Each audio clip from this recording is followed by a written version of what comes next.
آج ہمیں اس سوال کا جواب درکار ہے کہ کیا 24 کروڑ سے زائد اس آبادی کا بوجھ صرف 4 صوبے اٹھا سکتے ہیں، اور آخر نئے صوبے نہ بننے کی وجوہات کیا ہیں؟ یہ ایک بہت ہی تسلیم شدہ، بہت ہی تلخ حقیقت اور بہت ہی ایک تکلیف دہ صورتحال ہے۔ پوری دنیا میں انتظامی بنیاد پر نئے ضلع بنتے ہیں، نئے ڈویژن بنتے ہیں، حتیٰ کہ نئے صوبے بھی بنتے رہتے ہیں، اور ہمارے بغل میں، ہمارے پڑوس میں یہ کام بہت ہی معمول سے ہو رہا ہوتا ہے۔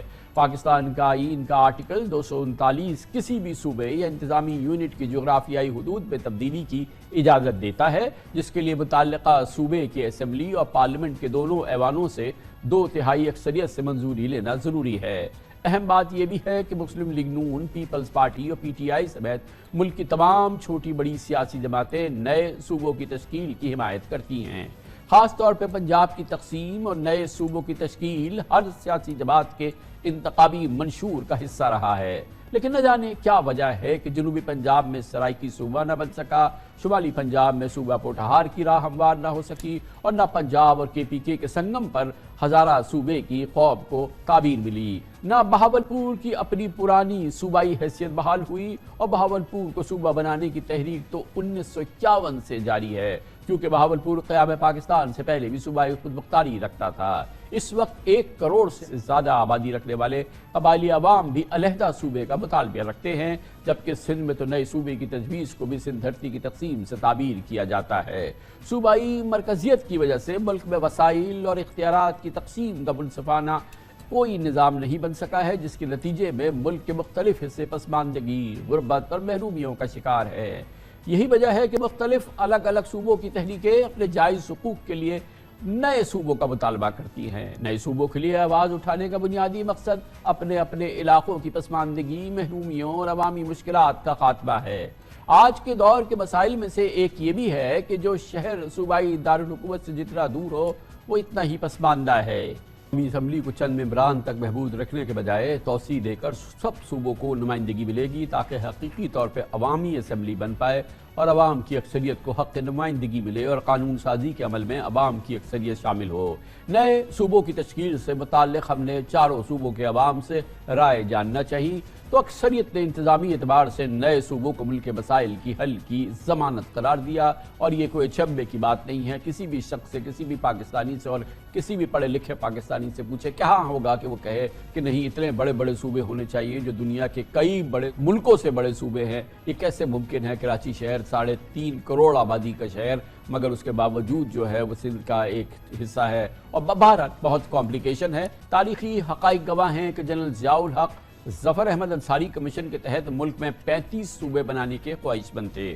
اکتوبر 1999 میں جنرل پرویز مشرف نے اپنے 7 نکاتی ایجنڈے میں پاکستان میں مزید صوبوں کی بنیاد رکھتے ہوئے ملک میں مزید 7 صوبے بنانے کے عزم کا اظہار کیا تھا، لیکن فوجی حکمرانوں کے عزائم بھی نتیجہ خیز ثابت نہیں ہوئے۔ مزے کی بات یہ بھی ہے کہ مسلم لیگ نون، Peoples Party, P T I سمیت ہر سیاسی جماعت نئے صوبے بنائے بغیر ہی نئے صوبے کا کریڈٹ لینا چاہتی ہے۔ نئے صوبوں کی تشکیل کو ہر جماعت نے سیاسی نعرے اور انتخابی ایجنڈے کے لیے استعمال تو کیا، مگر عملاً کچھ نہیں کیا۔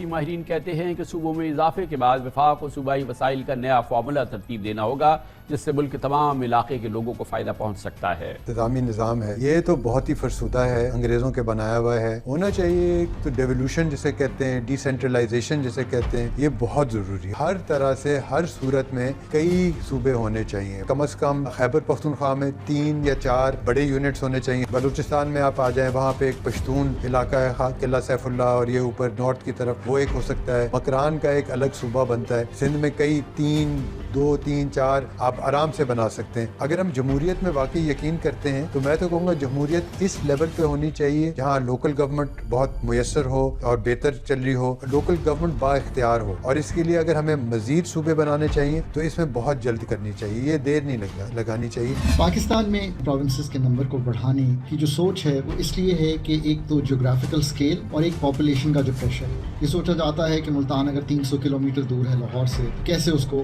بہترین چلایا جا سکتا ہے۔ اسی طرح سندھ کے کئی شہر جو ہیں وہ کراچی سے 500-600 کلومیٹر دور ہیں. سو آئیڈیا جو ہے پروونسز کریٹ کرنے کا وہ آتا ہے اس فیکٹ سے کہ گورنمنٹ جو ہے وہ at the doorstep of people جا سکتی ہے. 25 کروڑ عوام کے ڈور سٹیپس تک حکومت کو لے کے. چاروں صوبوں کے باہمی توازن کی بات کریں تو پنجاب دیگر 3 صوبوں پر سبقت لے جاتا ہے. تلخ حقیقت ہے کہ قیام پاکستان سے آج تک پنجاب کی مبینہ استحصالی رویے سے چھوٹے صوبوں کو شکایت رہی ہے. 24 کروڑ سے زائد آبادی والے ملک میں آدھی سے زیادہ آبادی محض ایک صوبے کی ہونا ایک بذات خود ایک غیر متوازن وفاق کی علامت ہے. مثال کے طور پہ قومی اسمبلی کی 272 جنرل نشستوں میں سے 148 صرف پنجاب سے ہے اور باقی 124 نشستیں 3 صوبوں میں تقسیم ہے. گویا جو جماعت تخت پنجاب پر فائز ہو جائے وہ پاکستان پر حکمرانی کی مجاز ہوتی ہے.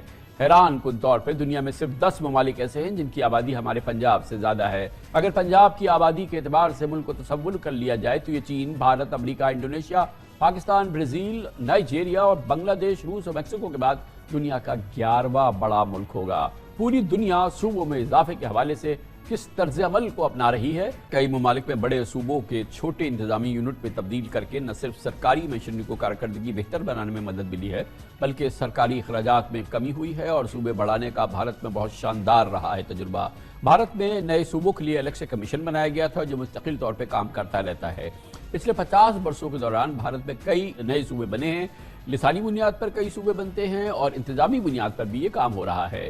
1966 میں بھارتی پنجاب کو قانون سازی کر کے 3 صوبوں میں تقسیم کیا گیا تھا. ایک صوبے کا نام پنجاب ہی رہا، دوسرے صوبے کا نام ہریانہ اور تیسرے صوبے کا نام ہماچل پردیش رکھا گیا، جبکہ مشرقی پنجاب کے اہم ترین کاروباری مرکز چندی گڑھ کو وفاق کے زیر انتظام کر دیا گیا. بہت ہی ایک شاندار تجربہ رہا ہے بھارت میں، لیکن پاکستان کی ترقی ناممکن ہے. 4 صوبوں میں اگر ہم اپنے اختیارات کو اور وسائل کو محیط کرنے کی کوشش کریں گے اور اسے پھیلائیں گے نہیں، صوبوں کو تقسیم نہیں کریں گے، چاہے ہمیں انتظامی بنیاد پر ان کو تقسیم کرنا پڑے اور ایسے یونٹ بنانے پڑے جو کہ کام کرنے کے لیے خود مختار ہوں اور ان کے پاس اپنے وسائل ہوں اور عوام سے ان کا، اس علاقے کی عوام سے ان کا براہ راست تعلق ہو اور وہیں سے وہ ان کو اختیار ملے اور وہیں سے ان کو قوت ہے اور عوامی قوت اور جمہوری قوت ہے. اس قومی ناسور کا علاج کیا ہے کہ پاکستان صرف 4 صوبوں میں تقسیم نہ ہو بلکہ اسے چھوٹے انتظامی صوبوں میں تقسیم کر دیا جائے. ایڈمنسٹریٹو بنیاد پر یہاں پر تقسیم ہو، پھر اختیارات اور وسائل کی تقسیم ہو اور عوام کو اپنا حق مل سکے ان کے دروازے پر. یہ بہت اہم معاملہ ہے. پاکستان کو آگے بڑھنا ہے، ترقی دینی ہے تو 4 صوبوں کو تقسیم کرنا ہوگا اور ہر لحاظ سے اس کی تقسیم جو ہے وہ پاکستان کی ترقی کے لیے راستہ ہموار کرے گا.